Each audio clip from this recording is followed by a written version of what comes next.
We all love fried food and we all love soup. So just literally put them together.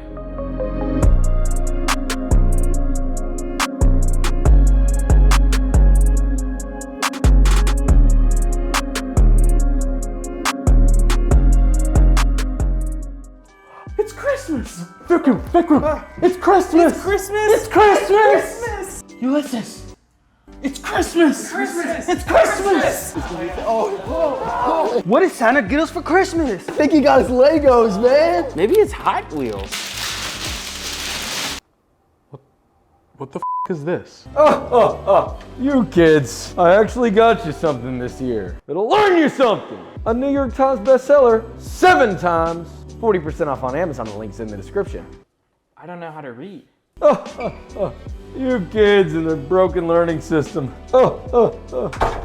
Okay, so today we are making chicken tortilla soup. It's like the combination of 3 of the greatest foods in the world. Fried food, aka tortilla chips, soup, which is great. It's great. Granted, it's a little more seasonal, but whatever. And you've got cheese, and I mean cheesy cheese, the kind where you put the spoon in and you got the cheese pull and your mouth is watering and you want to wrap it around your tongue like some sort of string and castrate your tongue. I don't know where I'm going with this. The point is that if you're not eating tortilla soup when the winter season is hitting, then now is the time and you can make the best version with this recipe. So with all that said, let's make this, shall we? Okay, of course there is no chicken tortilla soup without some nice tortilla chips. Code red. You might think buying tortilla chips and using those is some sort of life hack, but it's not. It might save you time, I won't lie there, but frying your own tortillas is going to give you a better crunch with more corn flavor, plus you can let them fry for a touch longer and get an even deeper flavor than you would from any other chip. You can have control of your life. Plus, obviously, you can control the size and the shape, yada yada yada. So literally, just take 20 corn tortillas, cut them into 1/2-inch wide strips, and in batches, fry them in about 1.5 quarts of vegetable oil that's been heated to 350 Fahrenheit until they begin to stop bubbling and turn to a golden brown color. Remove and drain on a wire rack and season generously with salt. Let those cool completely and just rinse and repeat with the rest. And you'll end up with the crunchiest, most delectable chip strips. I'm telling you, a freshly fried chip is inexplicably better than one that sat in a bag for a month. All right, it's time for good soup.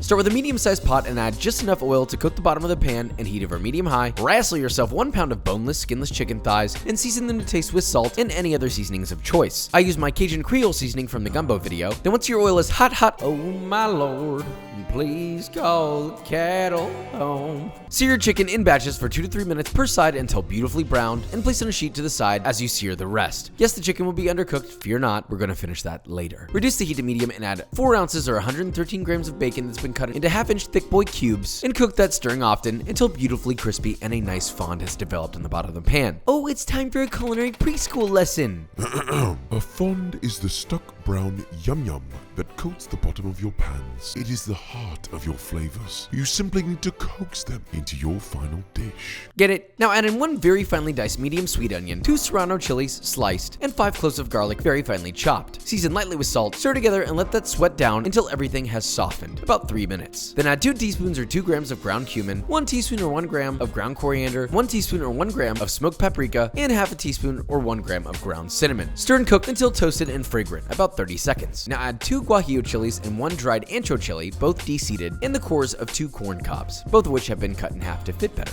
Wait a minute, Josh, where did you get those? There are corn kernels added to this later, so if you use a proper ear of corn to do that and remove the kernels yourself, then you'll be left with these bad boys. They're optional, but they add a massive amount of flavor. Anyway, add 1 quart or 1 liter of good chicken stock, scraping the bottom of the pan with a wooden spoon, add your chicken back, increase the heat to medium-high, and as soon as it starts to boil, immediately reduce the heat to low and simmer for 15 minutes, or until the chicken is fully cooked and the broth is undeniably delicious. Your dried chili should be very soft, so fish those out and carefully place them in a blender. Discard your corn cobs because you fully maximize their purpose. Then remove your chicken and place that to the side as well. Now this next part is critical and not skippable. Ladle in 1.5 cups or so of your broth in your blender and blend your chilies on high speed until extremely smooth and bright orange. Pour that back into your simmering broth and stir together. Now this not only enriches your broth tenfold with savory chili flavor, but it makes the color a gorgeous deep reddish orange. From there, add in 1/2 of a 28-ounce can of crushed tomatoes to the broth, then allow that to simmer and reduce while you shred all of your chicken wiki.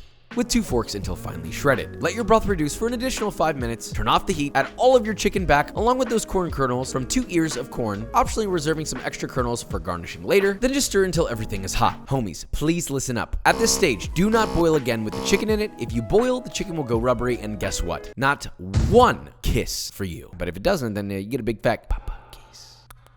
Taste and adjust salt as needed and add a tablespoon of fresh chopped cilantro to freshen. Now your good soup is done. Moving on, let's talk about how to bowl this guy up. In a nice bowl, add your tortilla chips to your heart's content, then top that bad boy with shredded Oaxaca cheese and shredded cheddar. Again, to your discretion on the amount. If you have a kitchen torch, give these a little pre-melt if desired, otherwise the soup will do the melting for you. Then ladle in your hot soup nice and generously. Top that filler with more tortilla chips, fresh diced avocado, optional extra raw corn kernels, and finally fresh cilantro leaves to garnish. Now this looks like a goddamn chicken tortilla soup that is ready to energize you on the pasture and get you some cheesy crunch in your belly. Now let's taste test this and see how we did. Wow. That is a goddamn chicken tortilla soup if I've freaking seen one, all right? Sick and tired of all the chicken stock, onion, and taco seasoning, and then calling that chicken tortilla soup. Stop it. It's gonna be much worse than no kiss.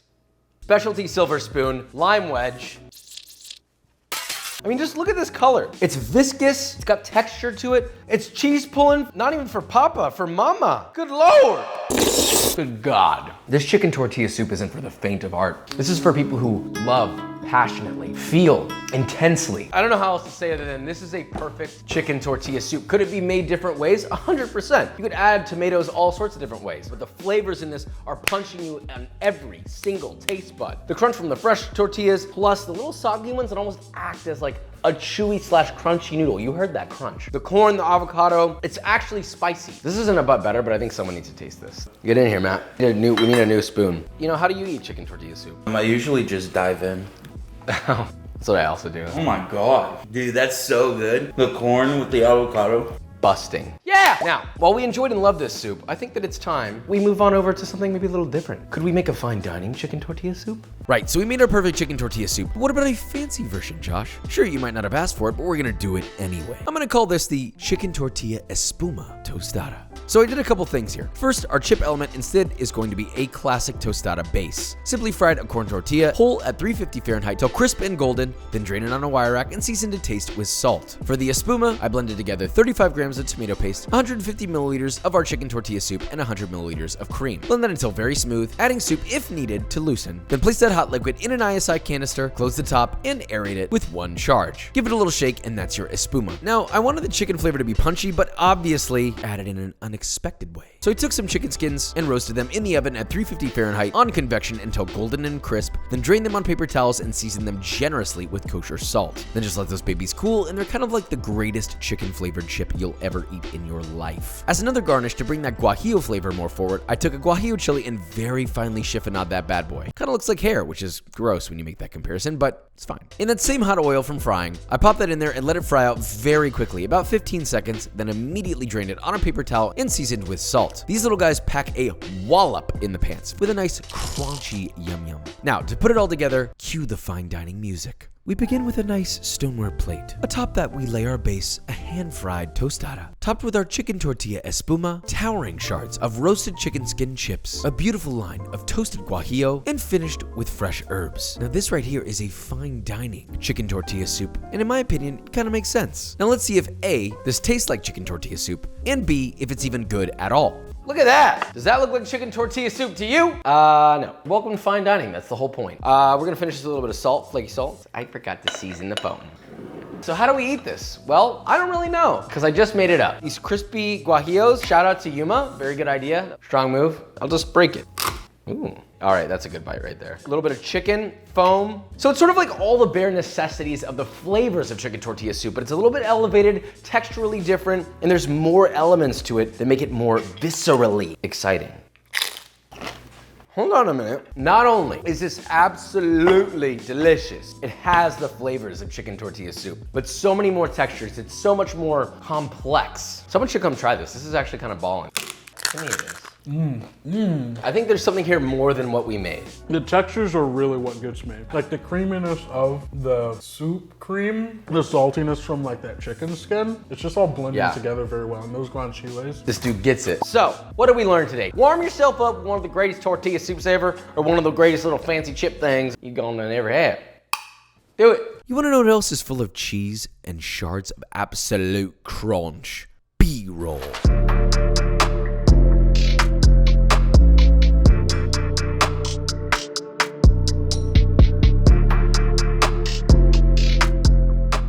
Alright guys, and that is it. So we made our chicken tortilla soup. Quite descriptive in the name, right? It's chicken, it's tortillas, and it's soup. But it's also much, much more than that. You combine all these different ingredients, fried and unfried, sauteed and unsauteed, simmered down to the most beautiful concoction that is greater than the sum of its parts. What more do you want? And it takes like 20 minutes to make, so I'm tired of people complaining like, oh, it takes too long. Okay, you have time to watch Game of Thrones for 4 hours, Pano. Reruns and reruns and reruns. Then you have time to make this. So, with all that being said, if you enjoyed this video or you learned something, leave a like, subscribe, and I will see you next